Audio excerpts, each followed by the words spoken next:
नमस्कार। बिजनेस ब्याटमा यहाँहरूलाई हार्दिक स्वागत छ। म हरिपन्त। दर्शकबिन, आज हामीसँग कुराकानी गर्नको लागि हुन्छ सीताराम गोकुल्स मिल्स प्रणालीका प्रबन्ध निर्देशक सुमित केडिया सर। सर, यहाँलाई हाम्रो कार्यक्रममा स्वागत छ। धन्यवाद। हजुरलाई धेरै धेरै धन्यवाद दिन चाहन्छु। जस्तो अब अहिलेको कुरा, बजारको कुरा, दुधको कुरा गरौँ सिधै, होइन?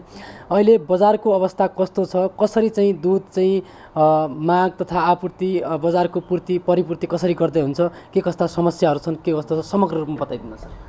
मेरो विचारमा यो कोभिड-19 चैत्र 11 भन्दा अगाडि चाहिँ दुधको बजार क्रमशः सुधार हुँदै गइरहेको थियो र त्यसमा निजी क्षेत्र भनौँ अथवा सरकारले चाहिँ यो सेक्टर एउटा महत्त्वपूर्ण सेक्टर हो भन्ने हिसाबले अगाडि बढिरहेको थियो।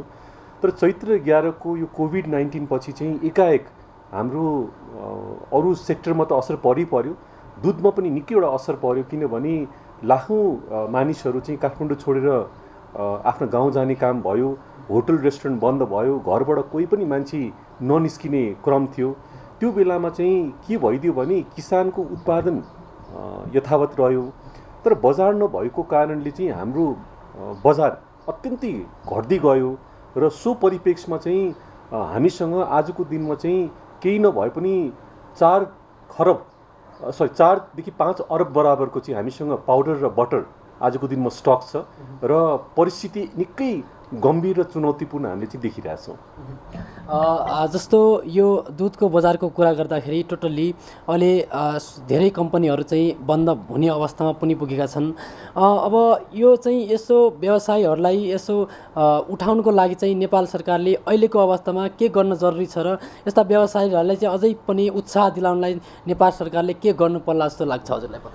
पक्कै पनि यहाँले राम्रो प्रश्न गर्नुभयो। किनभने दुध क्षेत्रको यहाँले जुन प्रश्न गर्नुभयो, आज 9% कुल गृहस्थ उत्पादनमा यो दुध क्षेत्रको योगदान छ। 5 लाख कृषक परिवार यसमा आबद्ध छन्।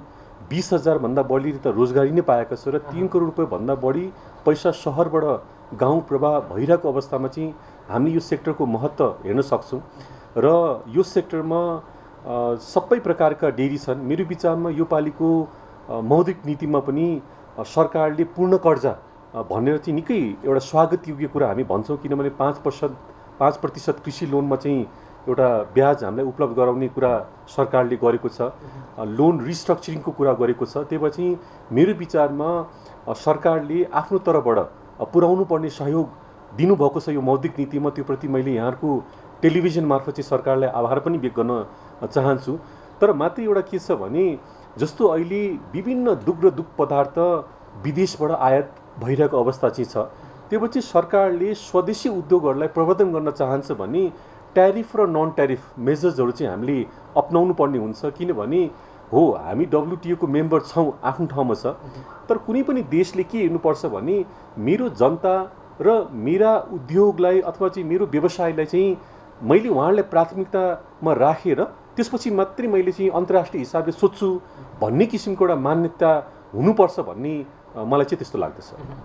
जस्तो एउटा कुरो आइहालेको अवस्था छ, जस्तो एउटा विदेशी संस्था चाहिँ बिचमा चाहिँ व्यवसायहरूको बिचमा चाहिँ घुस्न लागेको अवस्था पनि थियो।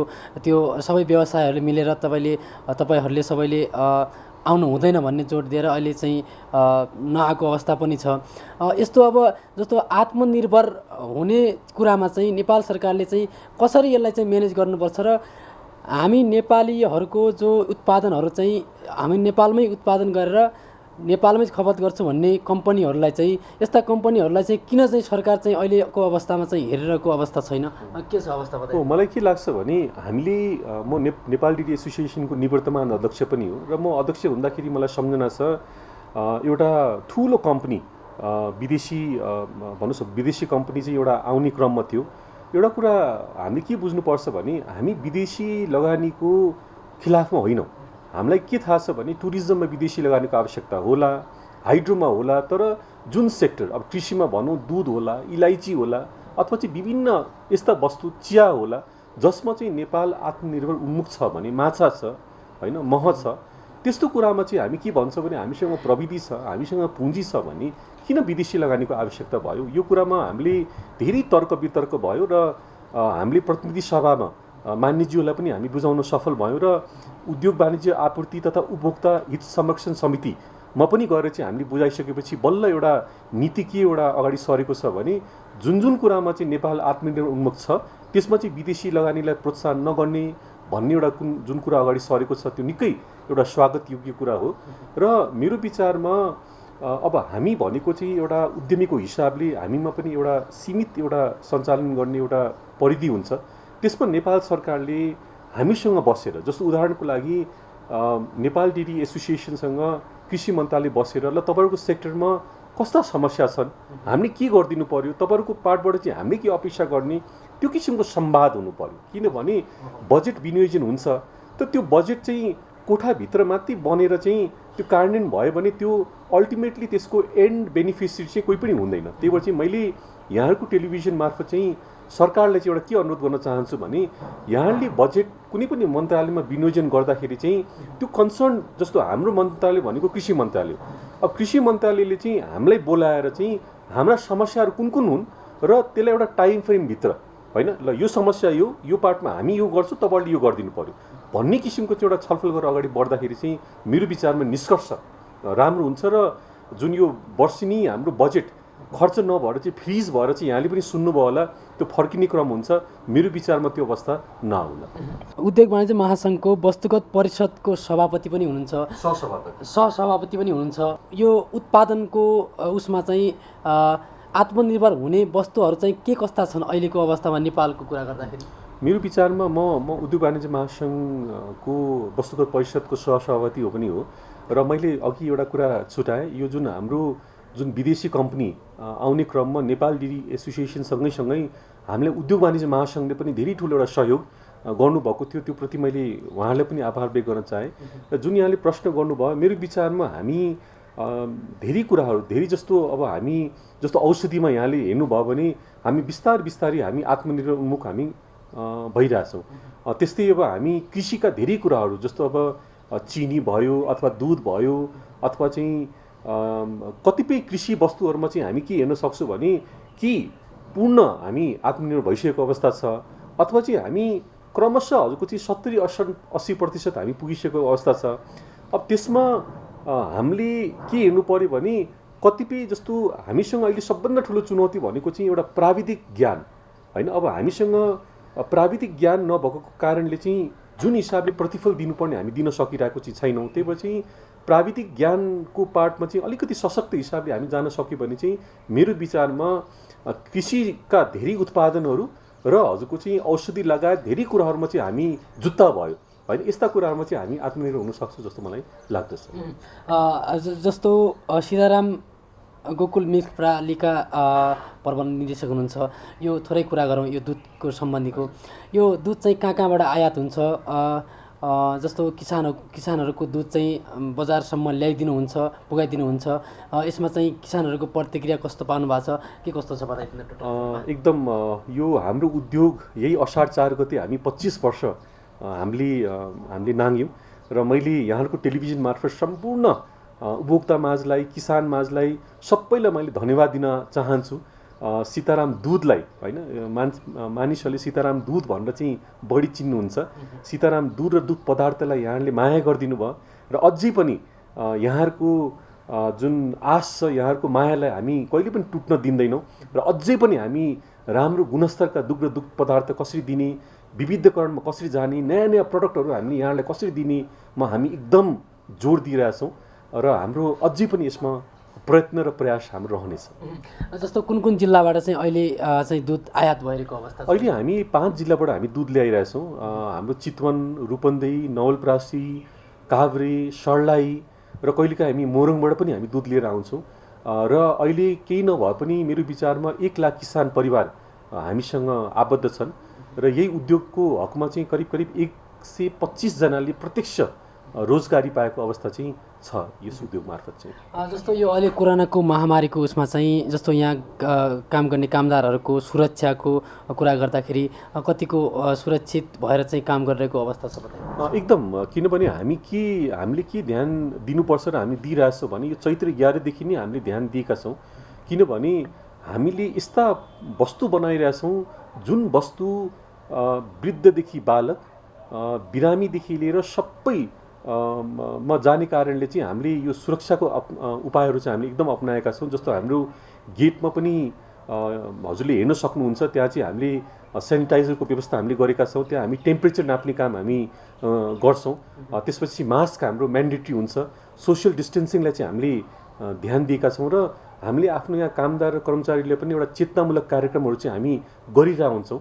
त्यही पछि हामीले आफ्नो तर्फबाट अपनाउनु पर्ने सावधानीहरू चाहिँ हामीले पूर्ण रूपमा अपनाएका छौँ। किनभने हामी उपभोक्ताले हामीलाई विश्वास गरिसकेपछि चाहिँ हाम्रो पनि जिम्मेवारी र कर्तव्य के हुन्छ भने स्वस्थ दुग्ध पदार्थ हामी बजारमा कसरी पठाउँ, हाम्रो पनि जिम्मेवारी रहन्छ र यसमा हामी एकदम हामी सजग छौँ। जस्तो एउटा चाहिँ यो दुधको कुरा गर्दाखेरि धेरैजसो अनुगमनको बाटोमा धेरैजसो कम्पनीहरूले यो मिक्सिङ गरेको, केमिकल मिसाएको भन्ने कुरा पनि आइरहेको अवस्था छ। मिडियामा धेरैजसो कुरा सुनिरहेको अवस्था छ। जस्तो अब तपाईँ चाहिँ नेपाल डेरी एसोसिएसनको निवर्तमान अध्यक्ष पनि हुनुहुन्छ। यस्तो कम्पनीहरूलाई चाहिँ कसरी कन्ट्रोल गर्न सकिन्छ अथवा कसरी चाहिँ उहाँहरूलाई चाहिँ अनुगमनको पाटोलाई कतिको कडाइ गर्नुपर्छ, कस्तो लाग्छ तपाईँलाई? होइन, एकदम। किनभने यो कस्तो छ भने सरकारको यो जिम्मेवारी पनि हो होइन, र हाम्रो पनि दायित्व के छ भने हामीले व्यवसाय गरिरहेका छौँ, तर व्यवसायको नाममा चाहिँ हामीले राम्रो क्वालिटीको दुग्ध पदार्थ बजारमा नपठाउने यो राम्रो कुरा होइन। र मैले यहाँलाई अनुरोध गरेँ, यो यता आएर चाहिँ हजुरले हेर्नुभयो भने हाम्रो धेरै उद्योगहरूको चाहिँ सम्पूर्ण मूल्य श्रृङ्खला, किसानको दुधदेखि लिएर बजारसम्म पठाउने कुरामा चाहिँ धेरै सुधार चाहिँ हामीले चाहिँ गरेका छौँ। र हामीले पनि खाद्य प्रविधि तथा गुणनियन्त्रण विभागसँग हामीले निरन्तर हामीसँग उहाँ कोअर्डिनेसनमा हामी चाहिँ छौँ। हामी मात्रै एउटा कुरा के भन्न चाहन्छु भने नेपाल डेरी एसोसिएसनका सदस्य होइन, आजको दिनमा 200वटा हामीसँग सदस्य छन् नेपालभरि। हामीसँग 7 प्रदेशमा हाम्रो चाहिँ संरचना छ र हाम्रो चाहिँ एउटा चाहना र हामी के काम गरिरहेको छौँ भने ती प्रदेश प्रमुखहरूसँग हामीले कोअर्डिनेट गरेर चाहिँ राम्रो क्वालिटीको मिल्क र मिल्क प्रडक्ट हामीले बजारमा कसरी पठाउँ। तर यहाँ एउटा कुरा मैले अनुरोध के गर्न चाहेँ भने जस्तो अब हाम्रो ल्याबको हकमा होइन, हाम्रो ल्याबको पार्टमा सरकारले हामीलाई ट्रेनिङका कुराहरू चाहिँ हामीले सिकाउनु पर्यो। किनभने मैले अघि पनि हजुरलाई अनुरोध गरेको थिएँ, प्राविधिक हिसाबले धेरै हिसाबले हामीलाई अझै पनि हामी कमजोर छौँ होइन। त्यही पछि म एकदम कमजोर त भन्दिनँ, तर मेरो विचारमा नौलो किसिमका प्रविधिहरू, संसारभरि चलेका प्रविधिहरू हामीलाई पनि समय समयमा ट्रेनिङहरू दिन सकेको खण्डमा, हाम्रा टेक्निसियनहरूलाई ट्रेनिङ दिन सकेको खण्डमा मेरो विचारमा हामी धेरै सुधार गर्न सक्छौँ। र अहिलेको परिप्रेक्ष्यमा चाहिँ पहिलाभन्दा मैले अनुरोध गर्न चाहेँ, हामी धेरै सुधार गरेका छौँ र अझै पनि हामीले नेपाली वस्तुहरूलाई चाहिँ नेपालमा मात्रै होइन कि विदेशमा पनि हामी निर्यात गर्ने हाम्रो चाहिँ सोच चाहिँ छँदैछ। जस्तो अहिले कोरोना महामारीको उसमा चाहिँ यो कम्पनी पनि समस्यामा परेको अवस्था छ। अब आगामी योजना चाहिँ कसरी चाहिँ यसलाई चाहिँ अझै अगाडि बढाउने, अझै अरू जिल्लाहरूबाट पनि दुध चाहिँ किसानहरूको दुध चाहिँ सङ्कलन गरेर चाहिँ बजारमा पुगाउन सक्ने के कस्तो आगामी प्लानहरू के छन्? एकदम हजुर, प्लानिङ हुनु र गर्नु एकदम राम्रो कुरा हो। तर अहिले यो 3-4 महिना यो कोभिडले गर्दा जुन हाम्रो सेल्स अहिले 60-70%ले घटेको अवस्था, अहिले त हामीमा के चुनौती छ भने त्यो घटेको सेल्सलाई नै कसरी हामी चाहिँ पूर्णता दिने भन्ने एउटा चुनौती हामी बिचमा रहेको छ। र आजको दिनमा थुप्रै मात्रामा हामीसँग अब हाम्रो उद्योगको कुरा गर्दाखेरि चाहिँ 7 करोड रुपियाँको त हामीसँग पाउडर र बटर नै हामीसँग स्टकमा बसिरहेको चाहिँ अवस्था छ। त्यही भएर चाहिँ निकै एउटा समस्यामा हामी चाहिँ छौँ। समग्र क्षेत्र छँदैछ तर हाम्रो उद्योग पनि निकै एउटा अप्ठ्यारोमा छ। त्यही भएर चाहिँ हामी अहिले चाहिँ के छ भने प्लानिङ भन्दा पनि कति चाँडै हामी चाहिँ पुरानो अवस्थामा चाहिँ हामी आउन सक्छौँ। अहिले सबभन्दा हाम्रो सम्पूर्ण ध्यान नै यसमा केन्द्रित छ। त्यही पछि हामी पहिला यसमा चाँडै पुगेर त्यसपछि मात्रै आउने दिनका योजनाहरू चाहिँ हामी त्यसपछि बल्ल हामी चाहिँ अलिकति हामीमा पनि एउटा साहस आउँछ जस्तो मलाई लागिरहेछ। हो, मैले मात्रै एउटा के भन्न चाहेँ भने नेपाल सरकारले एउटा के बुझिदिनु पर्यो भने निजी क्षेत्र भनेको चाहिँ अर्थतन्त्रलाई चलायमान गर्ने एउटा इन्जिनको रूपमा जुनै पनि देशमा हुन्छ। त्यही पछि सरकारले निजी क्षेत्रसँग जति नजिकसँग चाहिँ सहकार्य गरेर चाहिँ अगाडि बढ्छ त्यति नै मेरो विचारमा अर्थतन्त्र चलायमान हुनसक्छ। र उद्योग वाणिज्य महासङ्घ भनेको चाहिँ एउटा 50 वर्ष एउटा इतिहास बोकेको एउटा गौरवशाली एउटा संस्था छ। त्यही भएर चाहिँ उद्योग वाणिज्य महासङ्घसँग सरकारले नजिकमा बसेर चाहिँ होइन, जस्तो अघि पनि यहाँले प्रश्न गर्नुभएको थियो कुन उत्पादनहरू चाहिँ आत्मनिर्भर हुन सक्छन् होइन, त्यसमा सरकारले के गरिदिनु पर्यो, उद्योग वाणिज्य महासङ्घ छन्, वस्तुगतका कन्सर्न एसोसिएसन छ, जस्तो डेरीमा नेपाल डेरी एसोसिएसन होला, जुत्तामा जुत्ता एसोसिएसन होला, त्यो चाहिँ त्यस्ता एसोसिएसनहरूसँग चाहिँ सरकारले कोअर्डिनेट गरेर चाहिँ काम गर्दाखेरि चाहिँ के हुन्छ भने समय पनि कम लाग्छ र प्रतिफल पनि चाँडै आउँछ। त्यही भएर चाहिँ मेरो विचारमा सरकारले ट्यारिफ मेजर्स भयो, नन ट्यारिफ मेजर्स भयो र सम्बन्धित वस्तुगत एसोसिएसन र उद्योग वाणिज्य महासङ्घसँग सहकार्य गरेर चाहिँ काम गरेको खण्डमा चाहिँ मैले यो देशको भविष्य एकदम उज्जवल हेर्छु र कोभिड-19 भए तापनि मलाई के विश्वास छ भने हामी नेपालीहरू चाहिँ जस्ता किसिमका परिस्थितिमा पनि हामी अगाडि बढेका छौँ र अब अझै पनि हामी बढेर चाहिँ हामी अगाडि बढ्न सक्छौँ भन्ने मलाई विश्वास छ।